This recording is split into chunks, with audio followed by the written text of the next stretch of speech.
성도 여러분 안녕하십니까? 우리 이번 2022년 가을에 다시 모세오경 두 번째 과정으로 여러분들을 만나게 되었습니다. 우리가 봄에 모세오경 1 과정을 통해서 이제 모세오경 중에 앞부분 이제 창세기하고 출애굽기에 대해서 살펴보았는데요. 이번에 우리 가을에는 모세오경 2 시간으로 이제 레위기와 민수기와 신명기에 대해서 이제 10주간에 걸쳐서 또 정리해보는 시간을 갖겠습니다. 그 중에 오늘은 첫 번째 시간으로 이제 모세오경 전체 개관을 다시 한번 좀 정리해보는 이제 그런 시간을 가져보고자 합니다. 먼저 이제 다시 한번 우리가 지난 시간에 또 했던 내용인데요. 모세오경이란 무엇인가? 이제 모세가 기록한 5권의 말씀 이런 식으로 해석을 할 수가 있겠죠. 근데 이제 그 영어로는 펜타튜크라는 말을 쓰는데 이것은 이제 헬라어에서 온 말이고요. 그러니까 펜타라는 것은 다섯이라는 뜻입니다. 여러분들 그 미국의 국방성을 펜타곤이라고 한다 이런 얘기 많이 들어보셨을 텐데 오각형 모양이죠. 그래서 펜타라는 것은 다섯이라는 뜻이고요. 튜크라는 것은 이제 가르침이라는 뜻이라고 보시면 되겠습니다. 그래서 5가지의 가르침을 담은 책이다. 그래서 이제 오경이라는 말이 여기서 나온 것이고요. 그리고 이제 모세오경을 또 히브리어로는 토라라고 이야기를 합니다. 그래서 토라라는 것은 율법이라는 뜻이 되는데, 그래서 율법이라고 하면 구약성경 전체를 가리키는 말이 되기도 하고, 또 구체적으로는 그 십계명을 가리키는 말이기도 하지만, 좀 그 중간적인 의미로 토라라고 했을 때는 구약성경 중에서도 모세오경을 가리키는 그런 말로 또 자주 사용이 됩니다. 그래서 이제 여기 이제 오경, 펜타튜크라고 하면은 오경이라는 말인데, 거기 모세라는 말이 덧붙이게 된 것은 이제 모세가 이 모든 것들을 기록했다라는 그런 전승이 내려오고 있기 때문입니다. 근데 이제 모세가 기록했다고 전해지는이라고 이야기를 한 이유는 성경 본문에 그것이 이제 분명하게 나타나지 않는 경우들도 있기 때문이죠. 예를 들어서 창세기 같은 경우에 사실 창세기 어디에도 모세 이야기는 없습니다. 아니면 모세가 기록했다라는 이야기가 없기 때문에 성경의 내적인 증거라기보다는 성경 외의 어떤 전승이라고 우리가 볼 수가 있고요. 그 대신에 이제 출애굽기부터 신명기까지 이야기는 거의 모세의 일대기라고 봐도 좋을 만큼 모세하고 밀접하게 연결이 돼 있죠. 하지만 그 이야기도 특별히 이제 나중에 신명기의 맨 뒷부분 보면은 모세의 죽음에 대한 기록들이 있는 것을 보면은 이것은 이제 모세가 일관적으로 기록한 것은 아니다. 그러니까 이 모세가 기록한 내용에 또 후대의 누군가가 더 정리를 하면서 가필한 부분이 있다. 이제 이것을 우리가 인정할 수밖에 없는 것이죠. 그래서 이제 그 모세 오경이라는 것은 어떤 면에서 보면은 특히 출애굽기부터 신명기까지는 모세의 일대기라고도 할 수 있는 그런 모세 중심의 이야기이기도 하고, 또 모세가 이 모든 것들을 기록했다라는 그런 전승이 있기도 하고, 하지만 이것을 이제 모세가 어떤 지필 계획을 세워서 창세기부터 신명기까지 다 완결된 책으로 기록했다, 이제 그런 이야기로 보기는 좀 어렵고, 그 이전부터 전해오던 기록들, 또 모세 시대에 기록된 내용들, 그것이 이제 그 후대의 시대에 다시 한번 정리되는 그런 과정을 거쳤다. 우리가 그렇게 이해할 수 있을 것입니다. 근데 이제 모세오경이라는 것은 성경의 첫 번째 책들이기 때문에 우리에게 가장 이제 강한 인상을 주는 그런 책들이기도 하고요. 또 성경의 모든 이야기의 기초가 되는 그런 이야기가 되기도 합니다.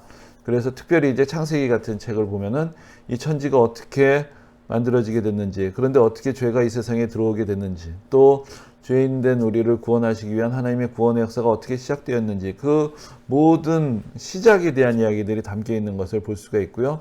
또 우리가 그 출애굽기를 통해서 이제 이스라엘 민족이라는 사람들, 구약 성경의 하나의 어떤 가장 중요한 주인공이라고 할 수 있는데, 그 이스라엘 민족, 이스라엘 백성들이 어떻게 탄생했는가, 또 그 과정을 우리가 출애굽기를 통해서, 그리고 레위기, 민수기, 신명기의 말씀을 통해서 볼 수가 있습니다.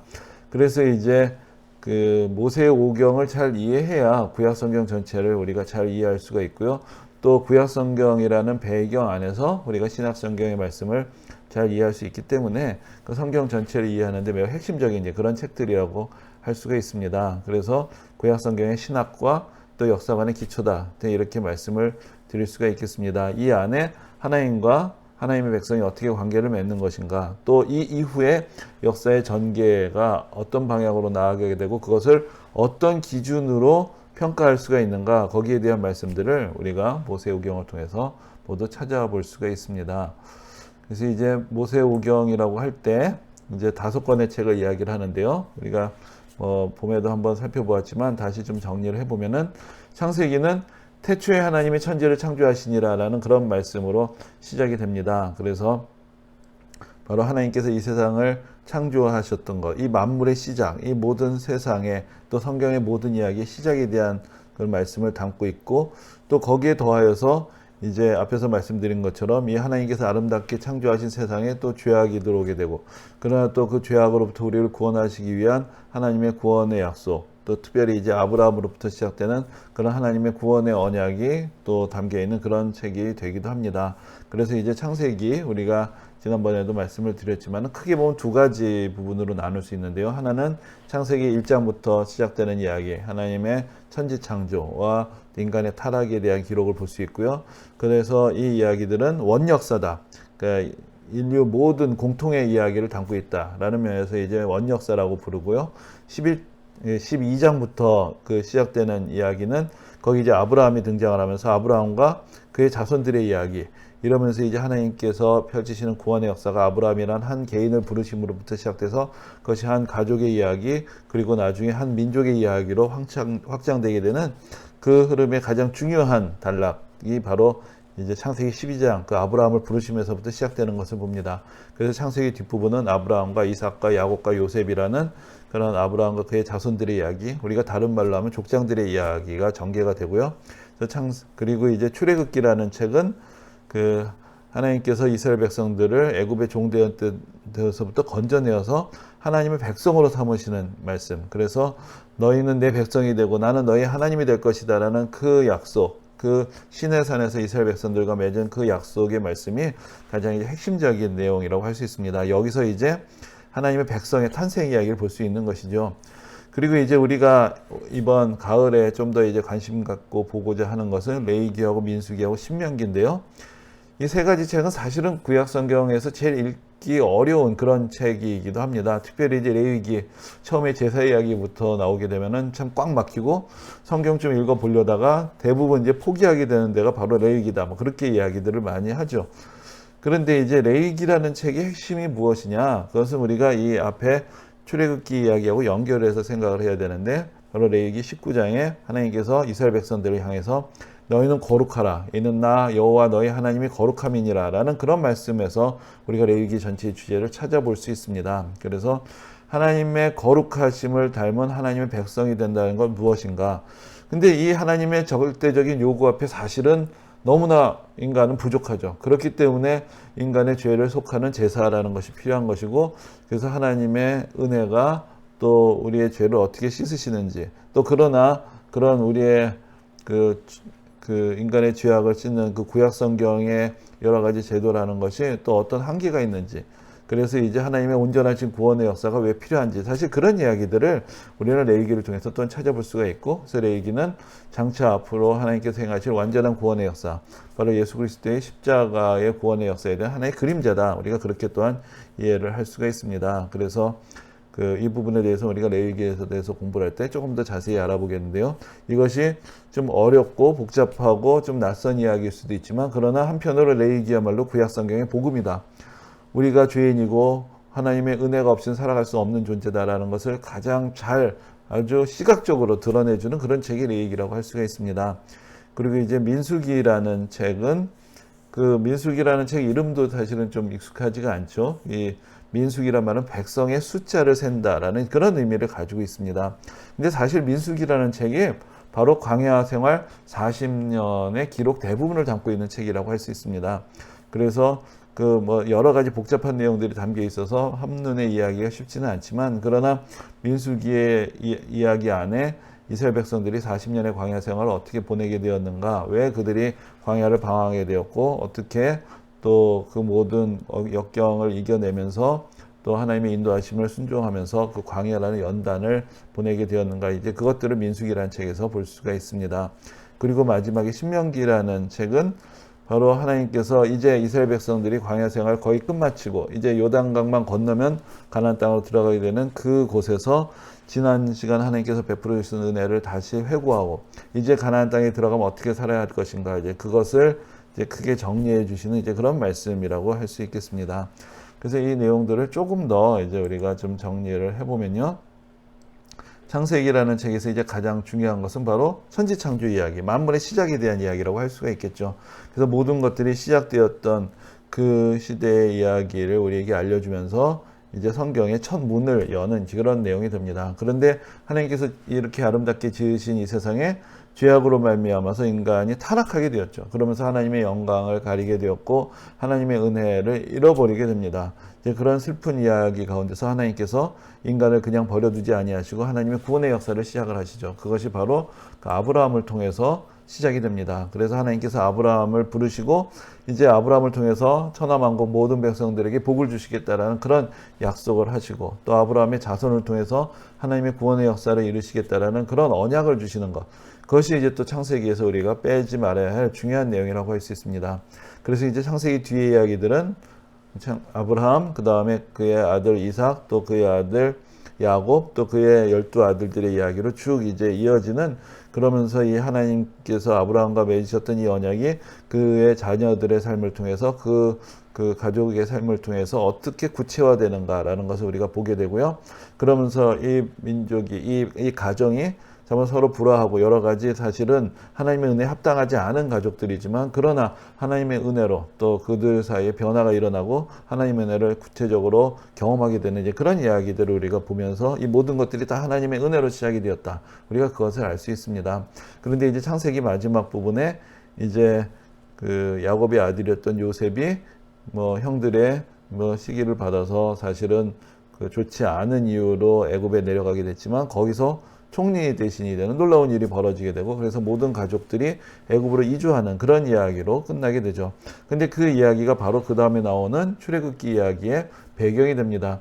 그래서 이 백성들이 이 가족이 사실은 내려갈 때는 70여 명에 지나지 않았던 그 가족이 그 애굽에서 번성을 하여서 큰 민족을 이루게 되죠. 근데 그러면서 애굽 사람들이 시기를 얻게 되고 그러면서 애굽 사람들이 이스라엘 백성들을 압제하는 이제 그런 이야기가 이어지게 됩니다. 근데 그 가운데서 하나님께서 이스라엘 백성들을 구원하시기 위한 그 예비된 구원자로 모세를 부르시게 되죠. 그래서 출애굽기의 서막은 그 애굽의 압제에 대한 이야기와 함께 모세의 탄생의 이야기가 이어지게 되고요.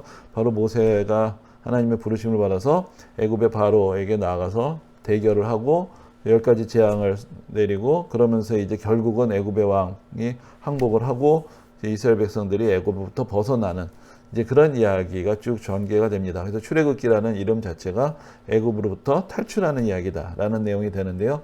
근데 사실 애굽으로부터 벗어나는 이야기가 전반부라면은 더 중요한 것은 그 이스라엘 백성들이 시내산에 와서 거기서 이제 하나님과 맺게 되는 언약의 내용이 핵심이라고 할 수 있습니다. 그 중에 가장 핵심을 우리가 십계명이라고 할 수가 있겠죠. 근데 여기 이제 십계명 1이라고 한 것은 여기 이제 애굽으로부터 하나님의 부르심을 받아서 시내산에 이른 백성들이 십계명을 받았지만 한 번 더 십계명이 선포되는 때가 있습니다. 그 뒤에 보시면 신명기에 한 번 더 나오는데 그래서 이제 첫 번째로 십계명이 선포되는 장면, 그러면서 하나님의 백성으로서 하나님과 이스라엘 백성들이 언약을 맺게 되는 이 내용, 그래서 시내산에서 맺는 언약이 바로 출애굽기의 핵심이라고 할 수가 있고요.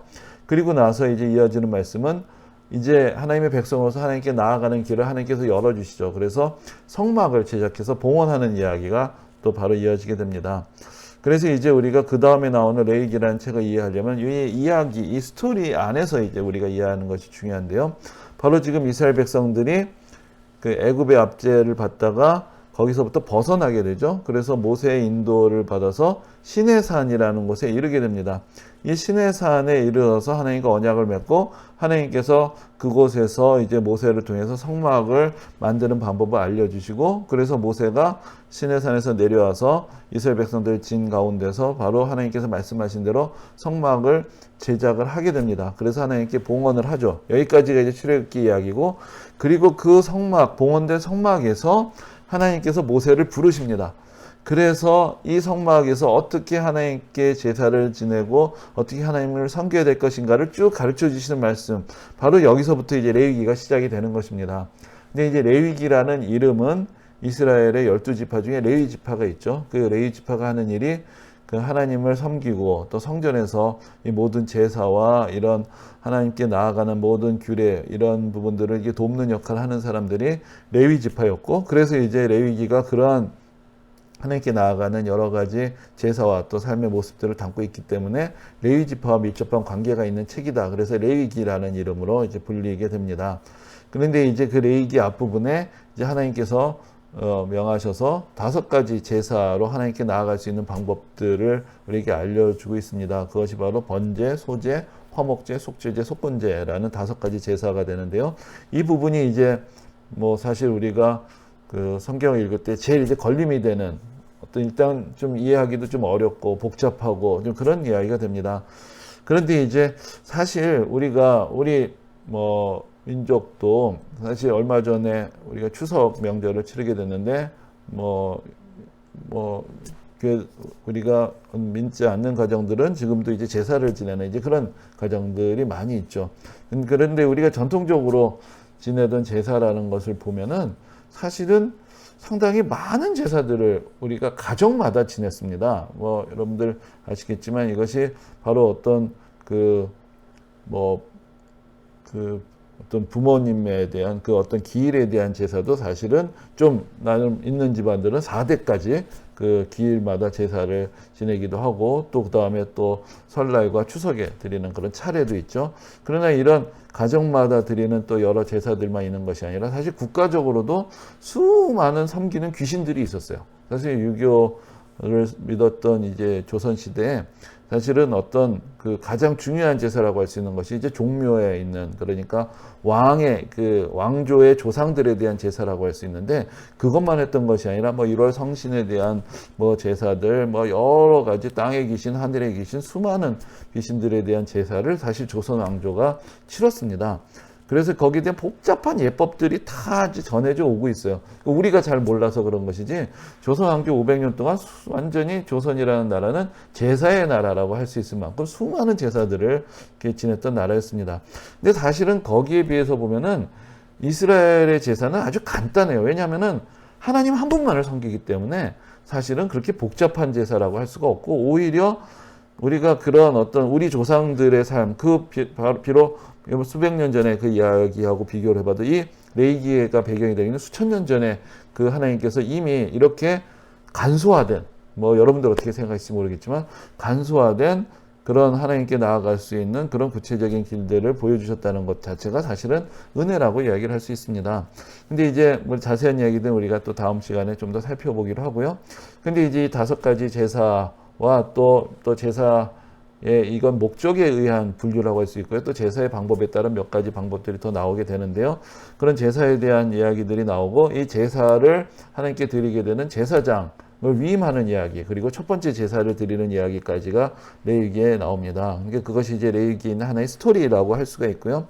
그러면서 이제 또 우리를 복잡하게 하는 이야기들이 여러 가지 또 제사뿐만 아니라 정결 규정들이 나오는 것이죠. 그래서 뭐 무엇을 먹으면 되고 무엇은 먹으면 안 되고 뭐 그런 이야기로부터 시작을 해가지고 또 여러 가지 자기를 정결하게 하는 것, 또 부정한 것은 무엇이고, 이런 제사 외에 일상생활과 관계된 여러 가지 정결 규정들이 있습니다. 사실 이런 부분들이 우리 머리를 또 계속 아프게 하고, 제사를 넘어갔더니 산 넘어 산이 되는 것이죠. 그런 이 모든 것들을 의미하는 것은 무엇인가? 사실 이제 레위기에서 핵심 구절은 너희는 거룩하라라는 그런 하나님의 말씀이라고 할 수 있습니다. 그래서 너희는 거룩하라는 말씀은 우리가 거룩하지 않다는 것이죠. 인간이 죄인이라는 것. 그래서 하나님께 나아가기 부족하다는 것. 그래서 인간이 부정하고 죄인이라는 것을 깨닫게 해주는 그런 말씀들이 바로 레위기에 있는 말씀들이고, 그래서 우리가 우리 자신 있는 모습 그대로 하나님께 나아가기 얼마나 참 부족하고 부끄럽고 더럽혀져 있는 존재인가, 그것을 깨달으면서 하나님의 은혜로 우리가 씻음을 받아야 된다. 이제 그것을 우리가 깨닫게 되는 이제 그런 말씀이라고 할 수가 있습니다. 그리고 하나님이 이제 거룩하신 명령 앞에 하나님 백성으로 서 있는데, 그럼 우리는 어떻게 거룩한 백성이 될 수 있는가라는 그런 질문을 갖게 된다면 우리가 레위기를 읽게 되는 그런 중요한 의미를, 그러니까 중요한 어떤 그 의의를 갖게 되는 것이겠죠. 그리고 이제 레위기에는 그런 어떤 여러 가지 복잡한 규정들 뿐만 아니라 사실 공동체가 어떻게 거룩해질 수 있는가, 좀 더 사회적인 차원의 말씀들도 있습니다. 근데 이것이 이제 뭐 레위기에만 있는 말씀은 아니고요. 특별히 신명기에서도 우리가 그런 말씀들을 더 많이 찾아볼 수 있는데, 거룩한 하나님의 공동체로서 서로 간에 어떤 관계를 맺고 어떻게 의롭게 살아갈 수 있는가, 그런 부분들을 통해서 이제 개인의 차원에서의 정결함뿐만 아니라 공동체의 차원에서의 깨끗함, 거룩함이 무엇인가, 이제 그것을 또 배울 수 있는 그런 말씀이 레위기가 되기도 합니다. 그리고 이제 민수기라는 말씀을 이해하려면 이것도 이제 이 연결되는 스토리 안에서 우리가 이해를 하시는 필요가 있는데요. 민수기의 이제 첫 장은 백성들의 숫자를 계수하는 장면부터 나옵니다. 그러면 이 사람들이 지금 어디에 있는가? 지금 이 이야기 전체로 보면 이 사람들은 아직 시내산에 있죠. 시내산에 있어서 애굽에서부터 시내산으로 왔고, 거기서 이제 성막을 만들어서 봉헌하고, 거기서 이제 하나님께서 모세를 부르셔서 성막에서 어떻게 하나님을 섬겨야 될지에 대해서 말씀해 주시고 첫 번째 제사를 드리고, 그러면서 계속 이 사람들은 지금 시내산에서 계속 말씀을 받고 있는 것입니다. 그리고 이제 민수기의 첫 장에서 나오는 것은 이 애굽에서 나와서 시내산에 이르게 된 이 백성들의 숫자를 세는 것이죠. 그것이 이제 첫 번째 백성의 숫자를 세는 모습으로 나오고요. 그래서 백성은 숫자를 셌는데 그 20세 이상의 남자만 세었더니 이 사람들이 60만 그 3,550명이다. 이제 그런 어떤 숫자가 여기 이제 나오게 됩니다. 그리고 이제 이 숫자를 기준으로 해서 이제 광야 생활의 준비를 하게 됩니다. 그래서 민수기 10장이 되면은 드디어 이제 그 가나안 땅을 향해서 출발하는 그런 장면이 나오게 되고요. 그래서 이제 여러분들 많이 들어보셨겠지만 구름 기둥과 불 기둥의 인도를 받아서 이제 이스라엘 백성들이 가나안 땅에서 나아가는 이제 그런 여정이 시작되는 장면이 바로 민수기에 나옵니다. 그래서 이제 본격적으로 이제 시내산에서 준비를 마치고 가나안 땅으로 가지만, 그러나 아직 이 백성들의 마음이 그렇게 하나님의 은혜로 완전하게 회복된 것이 아니었어요. 그래서 사실은 이 그 애굽 땅에서부터 가나안까지는 그렇게 먼 거리가 아니고, 그래서 사실은 금방 가나안의 남쪽까지 도착을 합니다. 민수기에서 이미 민수기 14장에 가나안 땅 정탐의 이야기가 나와요. 그래서 이제 각 지파별로 한 사람씩 가나안 땅에 가서 가나안 땅 정탐을 하고 왔는데, 뭐 유명한 이야기지만 그 중에서 여호수아와 갈렙, 여호수아는 그 에브라임 지파의 대표였고 갈렙은 유다 지파의 대표였는데요. 이 두 사람 외에 다른 10지파의 대표들로 그 파견되었던 정탐꾼들은 우리가 저 땅에 들어가면 다 죽는다. 저 땅에 기골이 장대한 사람들이 살고 있고 참 어렵다라는 부정적인 평가를 하게 됩니다. 그래서 이제 백성들이 그 이야기를 듣고 낙담을 하고 우리를 다 죽게 하려고 여기로 끌고 왔느냐 원망을 하면서, 사실 하나님이 그 땅에 들어가게 하시려고 이 백성들 부르셨는데, 그리고 그 땅의 백성들이 기골이 장대하다는 것은 그만큼 이제 풍요로운 땅이라는 의미도 되거든요. 그런데 그 부정적인 생각에 휩싸이면서 그 하나님을 원망하게 될 때 하나님께서 이 사람들이 아직 가나안 땅에 들어갈 준비가 되지 못했다. 그래서 가나안 땅을 정탐했던 기간이 40일이었어요. 거기에 1년씩 곱해서 40년을 결국은 광야에서 방황을 하게 하십니다. 그래서 이제 여기서 이제 광야 생활 40년이 시작이 되는 것이죠. 그런데 이제 민수기라는 책 안에 광야 생활 40년의 이야기가 있지만 그 기간이 그렇게, 그 내용이 그렇게 많지는 않습니다. 그래서 이제 그 기간으로 보면은 처음에 애굽에서부터 나와서 그 시내산에서 보냈던 기간들이 매우 짧은 기간이지만 그 내용들이 사실은 아주 풍성하게 채워져 있고요. 이 40년의 광야 생활 대부분은 그렇게 많은 이야기들을 담고 있지는 않습니다. 그것은 우리의 인생도 사실 우리가 질적으로 이야기할 것이 더 중요한 것이 양적으로만 얘기할 수 있는 것은 아니죠. 우리가 우리의 인생의 남은 기간이 얼마가 되든지 간에 그 시간을 우리가 하나님의 은혜 가운데서 충실하게 보낸다면 우리가 지나간 시간들, 때로는 우리가 하나님의 은혜를 알지 못하고 허송했던 시간들이 얼마가 되더라도 그 모든 것들을 보상받고도 남을 만한 그런 귀한 시간들이 우리 앞에 놓여있다. 우리가 시간을 성경에서는 양적으로 기계적으로 재지 않고 질적으로 보여준다. 이제 그것을 우리가 또한 민수기를 통해서 또 알 수가 있습니다. 그래서 결국 광야 생활을 거의 마치게 되고, 그리고 다시 한번 백성들의 숫자를 세는 것이 민수기 한 번 더 나옵니다. 그래서 민수기는 광야 생활을 출발할 때 백성의 숫자를 한번 세고, 또 이제 광야 생활 거의 마치고 다시 이제 그 가나안 땅에 들어갈 준비를 하면서 다시 백성의 수를 세는 이야기, 이 두 가지 이야기가 중심이 되기 때문에 백성의 수를 세는 책이다 해서 민수기라고 그렇게 부르게 되는 것이죠. 그런데 여기서 이제 두 번째 계수를 하는 사람들은 사실 40년 동안 광야에서 태어난 새로운 백성들이 됩니다. 그래서 이제 새로운 세대가 주축이 된 이 새로운 이스라엘의 모습을 보여주는 것이 바로 이제 민수기의 두 번째 계수의 장면이라고 할 수가 있고요. 이때 이제 60만 1730명이라는 숫자를 얻게 되고요. 그러면서 이제 60만이라는 숫자가 그 광야 생활 40년 동안 하나님의 은혜로 다 보존이 됐구나. 이제 그것을 확인하는 이제 그런 시간이 되기도 합니다. 그러면서 이제 이 사람들이 지금 도달하게 된 것이 이제 요단강 동편이죠. 모압 평지라고도 하는 이곳에서 이제 또 그 후에 이제 벌어지게 되는 몇 가지 사건들이 이제 기록이 돼 있고요. 그러면서 이제 이 사람들이 이제 요단강만 건너면 가나안 땅으로 들어갈 수 있는 그곳까지 이르게 되는 이야기가 이제 민수기의 큰 줄거리라고 할 수 있습니다. 그리고 나서 이제 신명기라는 책이 시작이 되는데요. 신명기는 바로 그곳, 요단강 동편, 이제 강 건너 바로 가나안 땅이 보이는 그곳에서 모세가 마지막으로 이스라엘 백성들을 모아놓고 하는 어떤 설교, 이제 그래서 신명기의 별칭이 모세의 설교라고도 하는데 이제 그런 내용을 담고 있습니다. 그래서 우리가 이제 출애굽기 앞부분에서 보면은 사실 모세가 하나님의 부르심을 받았을 때 거부를 하죠. 나는 못합니다. 나는 말을 할 줄 못합니다. 그래서 하나님께서 그 모세의 대변자로 모세의 형 아론을 세워주시는 이야기가 있는데 저는 신명기를 읽을 때마다 그런 생각이 듭니다. 모세가 얼마나 말을 잘하는지 신명기가 이렇게 내용이 참 많아요. 그러니까 모세의 설교라는 것이 이제 모세가 자기는 말을 할 줄 모른다라고 했지만 하나님의 은혜 가운데서 모세라는 사람도 변화가 된 것이죠. 그래서 이렇게 하나님의 말씀을 그냥 정말 청산유수같이 쏟아내는 이제 그런 사람이 되었구나. 이제 그런 것을 좀 느껴보기도 합니다. 근데 이제 모세가 먼저 무슨 이야기를 했을까요? 그 신명기의 이제 앞부분의 내용들은 결국 가장 중요한 것이 기억하라는 것입니다. 하나님께서 은혜로 너희들을 구원하셔서 이곳까지 이끌어 오신 것을 기억하라는 것. 그래서 하나님의 은혜를 기억하라는 것. 그래서 이제 앞으로의 삶도 그 은혜에 합당한 삶을 살아야 된다는 것을 강조하는 책이 신명기라고 할 수 있습니다. 그러면서 이제 신명기에 다시 한번 십계명이 나오는데요. 사실 십계명의 내용이 반복이 되지만 이것을 듣는 사람들은 달라진 것이죠. 그러니까 첫 번째 십계명은 애굽에서 나왔을 때 그 사람들에게 선포됐던 십계명이고요.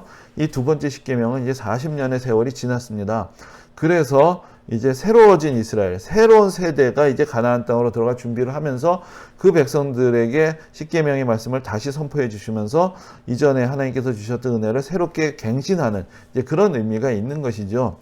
그래서 이제 그 어떤 십계명의 선포라는 것이 이전에 하나님께서 주셨던 은혜의 약속, 또 기억하라라는 그 모세의 설교가 이제 그러한 은혜의 말씀에 기초한 것이라면은, 그런데 또한 신명기에 이제 많은 내용들 중에 하나가 바로 이제 가나안 땅에 들어가면 너희들이 거기서 어떻게 살아야 하는가, 이제 거기에 대한 말씀들이 나오는 것을 봅니다. 그래서 이스라엘 백성들이 가나안 땅에 들어가서 지켜야 되는 그런 규례와 법도를 규정하고 있는 책이 또 바로 신명기라고 할 수 있습니다. 이제 신명기라는 이름의 뜻은 사실은 조금 이게 쉬운 부분은 아니에요. 우리가 다음에 신명기에 대해서 좀 더 자세하게 말씀드릴 때 그 배경들을 좀 더 정확하게 말씀을 드리겠는데요. 우리가 지금으로서는 이제 신명기라는 말이 두 번째 주신 말씀이다라는 이제 그런 의미로 이제 우리가 새길 수 있고요. 그래서 이제 십계명이 두 번째 선포가 된다는 것, 그리고 이제 출애굽을 할 때 하나님께서 주셨던 은혜의 말씀을 이제 가나안 땅에 들어가려는 새로운 세대에게 다시 한번 들려주셨다. 이제 그런 차원에서 신명기라고 이해를 할 수가 있을 것입니다. 그래서 이제 이 백성들이 하나님의 은혜 가운데서 회복이 되고 준비가 되고 또 이제 가나안 땅에 들어서 어떻게 살아야 될지에 대해서 배우게 되는 것이죠. 그리고 이제 신명기에서 중요한 말씀이 복과 저주의 선포예요. 그래서 이 말씀대로 순종하고 가나안 땅에서 하나님의 말씀에 합당하게 살면은 하나님께서 그곳에서 약속하신 은혜를 얼마나 풍성하게 베풀어 주실 것인가. 그러나 그렇지 않고 하나님의 은혜를 저버리고 우상을 섬기고 하나님을 떠나면 어떠한 참으로 그 혹독한 삶이 또 하나님의 징계의 채찍이 기다리고 있는가. 그것이 이제 아주 적나라하게 표현이 되어 있는 것이 또한 신명기의 말씀이기도 합니다.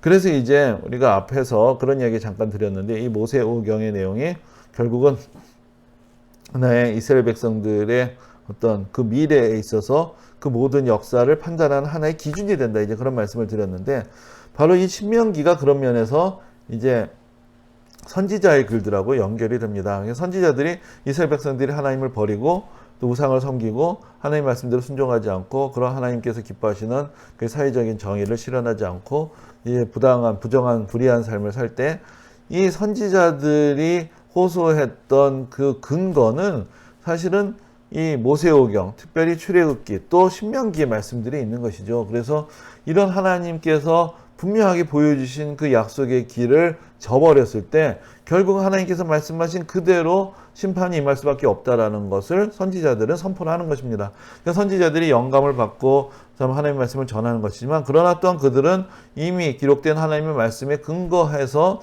하나님께서 약속하셨던 그대로 이 백성들이 축복의 길을 가고 있는가 아니면 저주의 길을 가고 있는가, 이 백성들의 현재의 모습을 이미 하나님께서 선포해 주신 말씀에 대입을 해보면 그들의 미래가 보이는 것이죠.